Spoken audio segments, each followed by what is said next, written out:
আসসালামু আলাইকুম। Welcome back to my channel. আপনারা তো অনেকেই কম বেশি সজনে পাতাটা চিনে থাকেন। আজকে সজনে পাতা দিয়েই একটা রেসিপি আপনাদের সাথে শেয়ার করব। সজনে পাতা কিন্তু শরীরের জন্য খুবই উপকারী। এতে অনেক পুষ্টিগুণ বিদ্যমান। আমি এখানে কিছু সজনে পাতা গাছ থেকে পেড়ে নিলাম। সজনে পাতাগুলো আমি এভাবে বেছে পরিষ্কার করে নিলাম। এখন আমি এটাকে খুব ভালোভাবে ধুয়ে নেব। পাতাগুলোকে খুবই পরিষ্কারভাবে ধুয়ে নিলাম। এভাবে কুচি করে কেটেও নিলাম। অবশ্যই কিন্তু ধোয়ার পরে সজনে শাকটা কুচি করে কাটতে হবে। সজনে শাক রান্নার জন্য আমি কড়াইয়ে সরিষার তেল দিয়ে দিলাম। তেলটা গরম হয়ে এসছে। এখন 2টা পেঁয়াজ, 2টা রসুন, কিছু কাঁচামরিচ তেলের উপরে আমি লাইট ব্রাউন কালার করে ভেজে নেব। সজনে শাক রান্নার জন্য এর থেকে বেশি মশলা কিন্তু ব্যবহার করা যাবে না, তাহলে সজনে পাতার টেস্টটা নষ্ট হয়ে যাবে।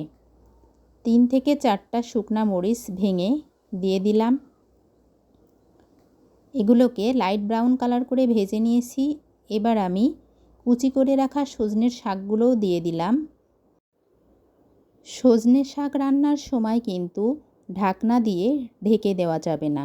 ঢেকে দিলে শাকের কালারটা নষ্ট হয়ে যাবে। স্বাদ মতো লবণ দিয়ে দিলাম। এবার আমি লো হিটে চুলার জালটা রেখে হালকাভাবে নাড়াচাড়া করতে থাকব। সজনে পাতায় vitamin A, C, E, calcium, iron এবং প্রোটিনের মতো প্রয়োজনীয় পুষ্টি উপাদান বিদ্যমান। তাছাড়া রক্তে শর্করার মাত্রা নিয়ন্ত্রণ করে। ডায়াবেটিস রোগীদের জন্য সজনে পাতা কিন্তু খুবই উপকারী।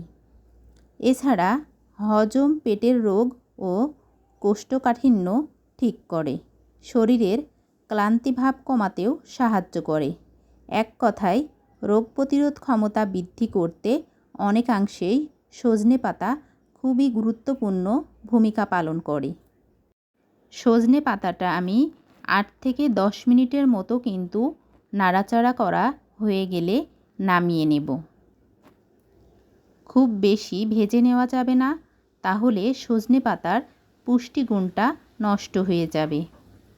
আপনারা অবশ্যই এভাবে একদিন সজনে পাতা ভাজি করে খেয়ে দেখুন।